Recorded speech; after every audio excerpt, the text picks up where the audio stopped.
મુક્તો હંમેશા કોઈ પણ વસ્તુમાં આપણી ઉપર કોકે વિશ્વાસ મૂક્યો છે એ વિશ્વાસઘાત ન કરો. એ બહુ મોટી અપ્રામાણિકતા છે. દગા કપટ પ્રપંચ કરીને આપણે ક્યાં જઈશું?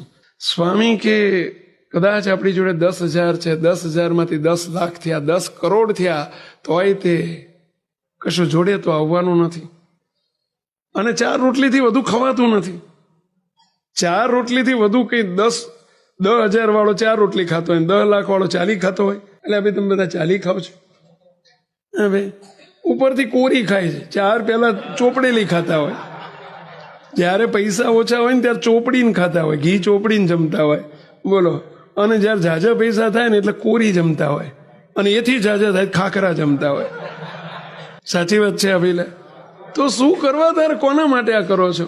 છોકરા માટે. છોકરા પ્રમાણિક, તમે એના પ્રમાણિકતાના પાઠ ભણાવશો, સંસ્કારો આપશો, એ ભગવાન એની રક્ષા કરશે.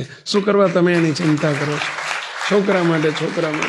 છોકરા માટે આપણે આ પ્રમાણિકતા કરવાની અને બધું નેવે મૂકી દેવાનું. અને મુક્તો પૈસો, ધર્મનો પૈસો નહીં બચે કોઈ દિવસ. ભેળસેળ, દગો, કપટ, પ્રપંચ, કોકને છેતરવા, ભાઈને છેતરવા, ભાગીદારને છેતરવા કોઈ દિવસ આ ના કરશો. મહેરબાની કરીને નહીં કરતા ભૂલમાંય.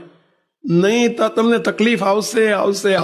નહીં પચે. લખી રાખજો. જ્યાં ખોટું કરવું પડે ત્યાં બ્રેક મારજો. ધંધો બદલી નાખવો પડે તો બદલજો. મહેરબાની કરીને પણ એવા ધંધા ના કરશો. દુઃખી કરશે.